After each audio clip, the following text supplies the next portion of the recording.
नमस्कार दोस्तों, स्वागत है आपका मेरे चैनल कॉमिक्स लाइफ पे।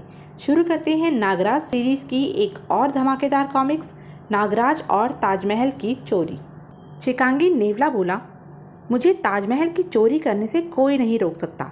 नागराज ने कहा, मेरे रहते कोई ताजमहल का बाल भी बांका नहीं कर सकता।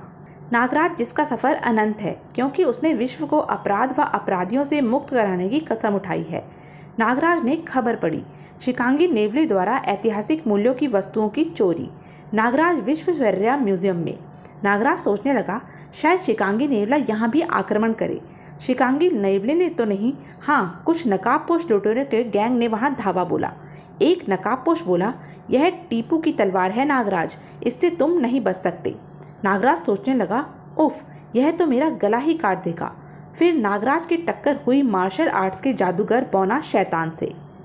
और तब अचानक एक दिन शहर के सभी अखबारों में यह विज्ञापन छपा, ताजमहल की चोरी, आवश्यकता है ताजमहल के चोरों की। परिश्रमिक कुवैत जैसा एक छोटा देश, संपर्क करें कमरा नंबर 420, नकाबपोश, होटल सी मेरिन, गोवा।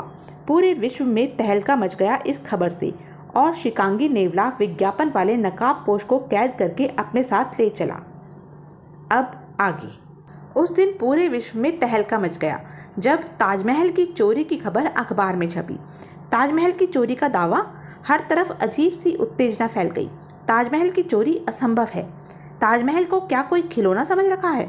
कोई पागलपन ही लगता है। यह तो कल तक की ही तो बात है, सब सामने आ जाएगा। इस शिकांगी ने भारत में तहलका मचा रखा है।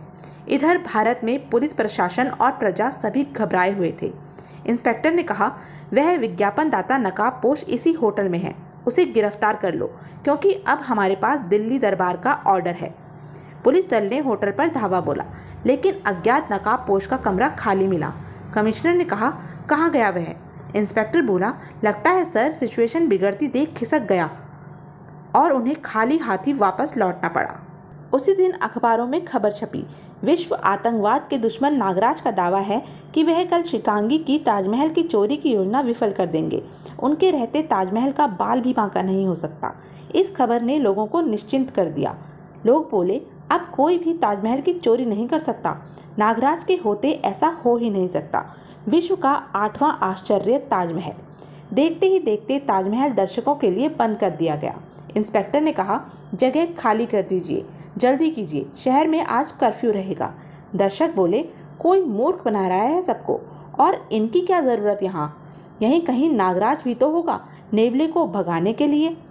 ताज के चारों तरफ घेरा डाल दिया गया। सैनिक बोले, चोरी कैसे हो सकती है इतनी बड़ी इमारत की? सोचकर ही हंसी आती है। आधुनिक हथियार भी तैयार थे।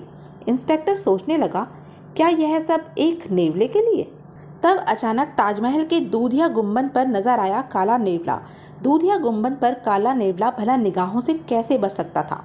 सिपाही बोले, अरे देखो नेवला, नेवला, वही काला नेवला, शिकांगी। इंस्पेक्टर ने कहा, इस पर प्लास्टिक के बुलेट से वार करो। नेवले को गोली लगी और वह नीचे आ पड़ा। सिपाही बोले, लोग कहते थे इस पर गोलियों का असर नहीं होता, प्लास्टिक की एक गोली से मारा गया, किंतु अभी अफसर उसे लेकर पलटा ही था। वह बोला, अब शहर से कर्फ्यू हटा देना चाहिए, खतरा टल गया है। पुलिस अफसर ठिठका। सिपाही ने कहा, सर उधर देखिए, चमत्कार हो गया। इंस्पेक्टर ने कहा, क्या बात है सिपाही? महान आश्चर्य देखा उसने। ताजमहल के गुंबद पर चढ़ा अब एक और नेवला दिखाई पड़ रहा था। इंस्पेक्टर ने कहा, तो क्या यह नकली शिकांगी था सर? कमिश्नर बोले, क्या पता, हर तरफ से प्लास्टिक के बुलेट्स के फायर किए गए नेवले पर। प्लास्टिक के बुलेट से जब ताजमहल को ही खरोंच नहीं लगी तो शिकांगी को क्या होना था? फलस्वरूप हमला विफल हुआ। पुलिस रणनीति का दूसरा प्रहार था वाटर टैंक, जिसमें से पानी प्रेशर से छूटता था। पुलिस डिपार्टमेंट को उसकी सफलता पर पूरा विश्वास था, लेकिन विश्वास डामाडोल हो गया, पर शिकांगी नहीं। वह अपनी जगह पर अडिग खड़ा करतब दिखाकर पुलिस वालों को चिढ़ा रहा था। सिपाही ने कहा, सर टैंकर का पूरा पानी समाप्त हो गया, लेकिन वह नेवला वहीं का वहीं है। इंस्पेक्टर ने कहा, अमेजिंग। फिर जहरीली गैस, किंतु सब व्यर्थ। इंस्पेक्टर बोला, इसका हम कुछ नहीं बिगाड़ सकते, यही असली शिकांगी है। और अगले ही क्षण पुलिस अफसर बोले, ताजमहल गायब, ताज चोरी हो गया, हमारी आंखें धोखा तो नहीं दे रही। अगर ताजमहल दुनिया का 8वां आश्चर्य है तो ताज का चोरी होना दुनिया के 9वें आश्चर्य से कम नहीं है। पूरी दुनिया में इस खबर से हंगामा मच गया। शिकांगी नेवला सफल हुआ, ताजमहल की चोरी हो गई। नागराज के आश्वासन के बावजूद विश्व का 8वां आश्चर्य गायब। देश विदेश के पत्रकारों ने वह जगह घेर ली। जितने मुंह उतनी बातें। लोग बोले, जब ताजमहल चोरी हो सकता है तो कल को कुतुब मीनार भी, परसों पुराना किला, फिर भारत भी। एक बच्चे ने कहा, मम्मी अगले महीने आप हमें भारत ले जा रही थी ताजमहल दिखाने, क्या अब हम ताजमहल नहीं देख पाएंगे? उसकी मम्मी बोली, जरूर मेरे बच्चे, मैं तुम्हें ताजमहल जरूर दिखाऊंगी, भारत में नहीं तो वहाँ जहाँ अब वह होगा। एक व्यक्ति ने कहा, उफ, मुझे अपनी इस फिल्म की ताजमहल में शूटिंग करनी थी, अब क्या होगा? सर ऐसा करें ना कि उस चोर से ताजमहल आप ही खरीद लें। उधर वह शैतान चोर शिकांगी नेवला अपने मास्टर सर रॉबर्ट के कंधे पर। सर रॉबर्ट ने कहा, शाबाश शिकांगी शाबाश, ताजमहल की चोरी कर ली हमने। अब कल से हमारे द्वीप पर मेहमानों का आगमन शुरू हो जाएगा खजाने की नीलामी के लिए। अगले दिन सर रॉबर्ट के द्वीप पर अंतर्राष्ट्रीय अपराधियों का मेला लगना शुरू हो गया। सर रॉबर्ट ने कहा, हेलो मिस्टर जॉनी, टेक्सास में आपके बिजनेस की क्या हाल चाल है? जॉनी ने कहा, hello A1 brother. Miss Hiroshima उर्फ मिस किलर, जापान के अंडरवर्ल्ड में इनकी गुप्त युद्ध विद्याओं ने इन्हें बादशाहत दिला रखी है। सर रॉबर्ट ने कहा, स्वागत है। सम्राट अकिहितो की ताजपोशी पर बड़ा हंगामा मचवाया था आपने अपने मिलिटेंट्स से। मिस हिरोशिमा ने कहा, अरे कहाँ सर रॉबर्ट, वह तो कुछ भी नहीं। जो हंगामा आपने भारत में शिकांगी से मचवाया था उसकी कोई मिसाल है क्या? मिडल ईस्ट में जुर्म का खुदा यूसुफ बिन अली खान उर्फ मौत का सौदागर। वह बोला, अस्सलाम वालेकुम रॉबर्ट भाईजान। रॉबर्ट ने कहा, वालेकुम अस्सलाम खान साहब, सफ़र में कोई तकलीफ तो नहीं हुई? खान ने कहा, आपके कहे मुताबिक कल ही 10,000 किलो हाथी दांत बेचा है हांगकांग के टेट होंगपुन को। बदले में सोना लाया हूँ अपने शिप में नीलामी वाले सौदे के लिए। यूरोप का सबसे खतरनाक गैंगस्टर डॉन। सर रॉबर्ट ने कहा, सर डॉन, बेमिसाल है आपका यह यान, प्रकाश की गति से चलता है, यहाँ तक कि रडार तक इसके मामले में धोखा खा जाते हैं। डॉन ने कहा, इसके बिना हम अधूरे हैं सर रॉबर्ट, हमें 1 मिनट में पुर्तगाल से स्वीडन और आइसलैंड से इटली कहीं भी जाना पड़ सकता है। जर्मनी बर्लिन का great gun master hood. Sir Robert बोले, हेलो मिस्टर हुड, इस बार आपकी निशानेबाजी का प्रदर्शन जरूर देखेंगे। हुड ने कहा, जरूर सर रॉबर्ट। अफ्रीका के पोचर्स का सुप्रीम थोडांगा, जो कि मानव, कछुए, हाथी और गैंडे का सम्मिश्रण था।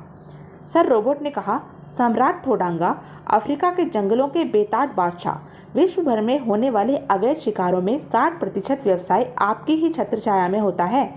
थोडांगा ने कहा, छोटा सा धंधा है बस सर रॉबर्ट, हम आपके लिए यह तुच्छ सी भेंट लाए हैं।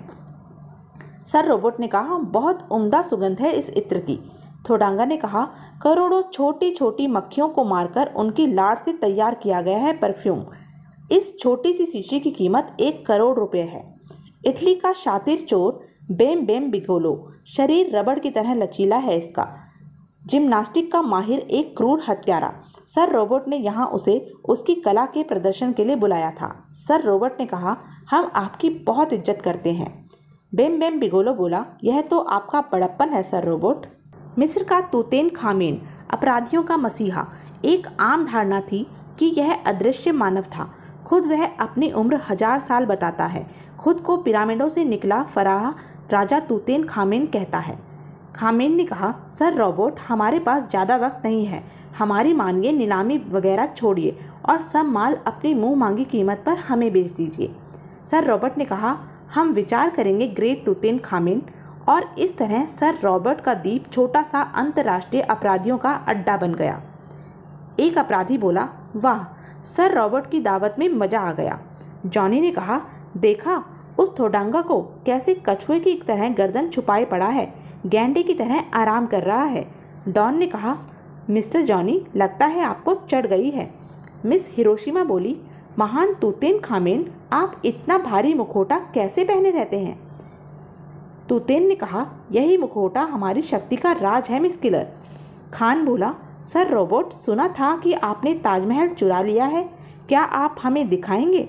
सर रॉबर्ट ने कहा, जरूर दिखाएंगे खान साहब, हमने तो उस नकाब पोश को भी कैद कर रखा है जिसने हमें ताज की चोरी करवाई थी। तभी शिकांगी उछलकर मिस हिरोशिमा के कंधे पर जा बैठा। मिस हिरोशिमा ने कहा, क्या यही है वह नेवला जिसने सब कमाल किए हैं?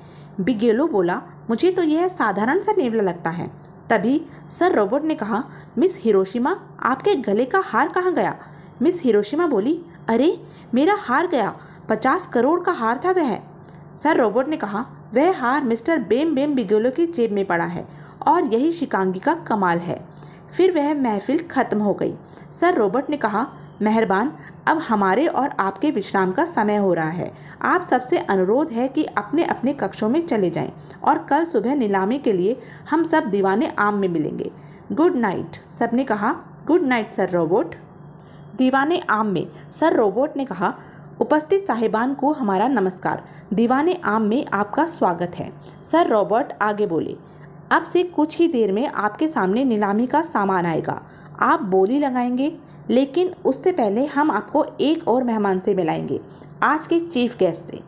तभी एक दीवार पर लगा पर्दा सरक गया। सर रॉबर्ट बोला, इनसे मिलिए, यह है वह नकाबपोश जिन्होंने हमें ताजमहल चुराने का ऑर्डर दिया है। फिर दूसरी तरफ का पर्दा भी एक और सरक गया। सर रॉबर्ट ने कहा, और यह है ताजमहल, और सामने था दुनिया का 8वां आश्चर्य यानी ताजमहल। सर रॉबर्ट ने कहा, तुम्हें अपना वायदा तो याद है नकाबपोश? नकाबपोश बोला, हाँ अच्छी तरह, लेकिन तुमने मुझे कैद किस लिए किया है? सर रॉबर्ट ने कहा, क्योंकि तुम अपने वायदे की तरह नकली हो मिस्टर नकाबपोश उर्फ नागराज। नागराज को देखकर सब चौंक उठे। नागराज? नागराज? सर रॉबर्ट ने कहा, जी हाँ नागराज। विश्व भर में अंडरवर्ल्ड के धंधे में हंगामा मचाने वाला यह मानव आज ग्रेट सर रॉबर्ट की कैद में है। विलियम, चांगो, सीमैन, शंकर शहनशाह, जैब्रा व बुलडॉग की तबाही का बदला आज हम सब मिलकर इससे लेंगे और इस खेल के बाद ही नीलामी शुरू होगी। अब बोलो नागराज, अगर तुम मुझे कुवैत जैसा एक छोटा द्वीप दे सको तो मैं तुम्हें वायदे के मुताबिक छोड़ दूंगा, नहीं तो सजा। नागराज ने कहा, मैं तुम्हें केवल मौत दूंगा रॉबर्ट, और ऐसी भयानक मौत दूंगा जिसे पूरी दुनिया याद करेगी। और फिर शुरू हुआ खूनी खेल, नागराज को यातनाएं देने का खेल। सर रॉबर्ट ने कहा, मिस्टर हुड, पहले मैं आपको आमंत्रित करता हूँ नागराज पर अपनी निशानेबाजी का प्रदर्शन करने।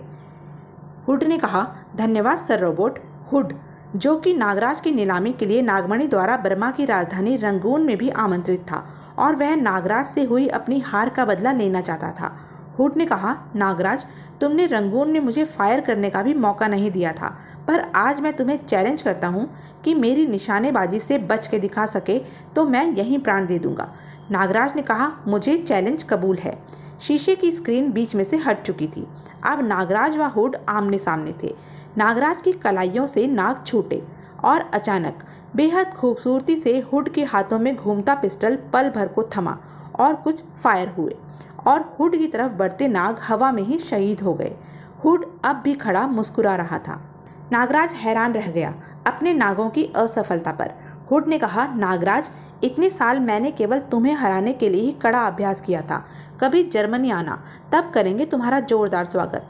Super heavy weight champion Vasco da Gama. वह बोला, चेहरे पर हेलमेट पहनकर मुझसे लड़ते हैं मुक्केबाज, उनके मुंह तो सूज जाते हैं, इसका क्या होगा? एक भारी भरकम हथौड़े की तरह फौलादी मुक्का नागराज के मुंह से टकराया। वास्को ड गामा ने कहा, इस वार से पत्थर की प्रतिमा तक टूट जाती है। उस भीषण प्रहार से नागराज का चेहरा फट गया। नागराज ने कहा, मुझे आज़ाद कर कायर, देख, इससे तेज स्वाद का मुक्का न चखाया तो नागराज नहीं नाम मेरा। फिर वास्को ड गामा ने नागराज को अपने मुक्कों पर धर लिया। तो यह थी अब तक की कहानी। आगे की कहानी जानने के लिए बने रहें मेरे साथ, और हाँ, मेरे चैनल को लाइक, शेयर और सब्सक्राइब करना ना भूलें। धन्यवाद।